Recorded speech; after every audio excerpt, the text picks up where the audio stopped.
Welcome to Plan Her Podcast. Before you even get started, the first thing I'm going to try to do is level set your expectations on what it is that you can be doing when you're podcasting. So I'm going to talk about 3 things that you should consider before you get started podcasting. The first one is topic. Can you even make 20 episodes associated with the topic that you're talking about exploring?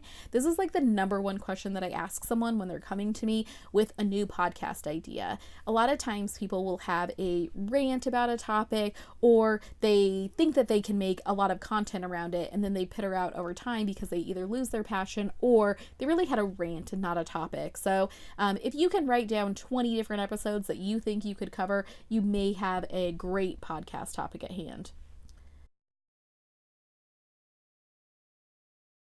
The next question I want to ask you is time. So podcasting takes time, believe it or not. You can't just hit record and hope that everything else works out. You have to actually go in, think about what you're going to say, wonder what establish what the benefit is for the audience that's going to be listening to you. And you have to kind of think this through a little bit. So not only is there time committed to recording the actual episode, uploading the episode, sharing it out, creating the social media about it so you can grow your audience, and also then the administration of like finding more guests, coming up with more topics. If you choose to have a co-host, the additional time that goes into that. So do you even have time to podcast, bro?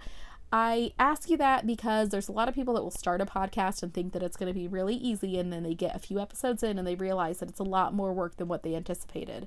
I would not take this on if you don't have between at least 4 to 5 hours to dedicate to it. You can certainly do a podcast for less than that. You can spend a heck of a lot more time doing a podcast as well. The reason I'm saying at least 4 to 5 hours is if you don't have 4 to 5 hours to carve out, it may not be the right time for you to be able to tackle a project like this. If you're already creating other content, you may be able to repurpose it, but consider whether or not this is the right time for you to be starting another project like that. The other question is temperament. So I've talked to people that believe that creating a podcast is easier than starting a YouTube channel, starting a blog, because they don't have to interact with people in the same way.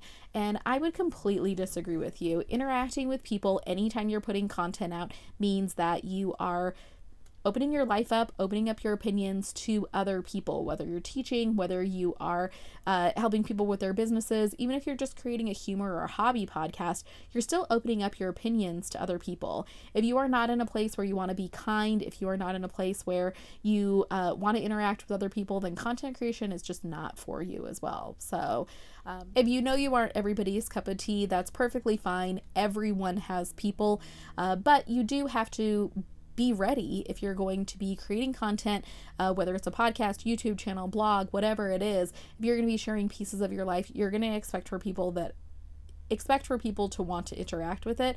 And if you don't have the temperament for that, this may not be for you. So 3 quick things to consider before even getting started.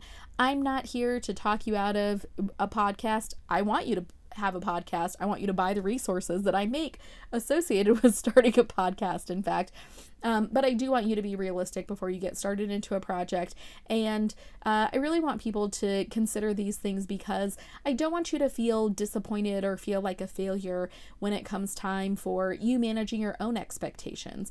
There's lots of things in this world that can keep us distracted. There's times in our life where it's not good to be taking on projects like this. And so podcasting and creating content of any kind is completely an optional thing. So find what is right for you and then begin executing on it. If you need help doing so, I have a book called Plan Her Podcast, which is a tutorial that will walk you through how to get your podcast started in 8 weeks. A pretty simple guide that I set up. There's course and worksheets that go through it as well, so you can check that out. I'll link it below for you. So I've been podcasting since 2017. It's something that I enjoy. It's a great way for me to engage with my community. I like hearing the pros and cons, positives and negatives that people have. It's given me a lot of space to be able to be reflective on my own personal journey while also helping people along with theirs.